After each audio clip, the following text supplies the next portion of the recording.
Hi guys! For today's lunch, nagluto lang tayo ng tinolang chicken. Ayun na nga si Kuya Tisoy, kumakain na, o diba?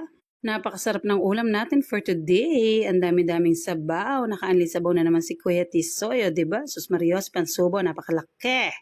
O diba, ngingiti pa yan, o? Napakagwapo talaga ng aking kuya. Pakabusog ka anak. At syempre, ayan na nga si Aling Tisay. Hinatiran ko siya dyan ng cold water. Ayan, nilagyan natin ng kanyang Aqua Plus. Ayan, kumakain sila ni Miel. Ang layo-layo ng pinagkakainan mo anak, pero hindi naman doon ang kanyang upuan. Nagmamaritesan siguro silang dalawa, o diba? Chika-chika pa.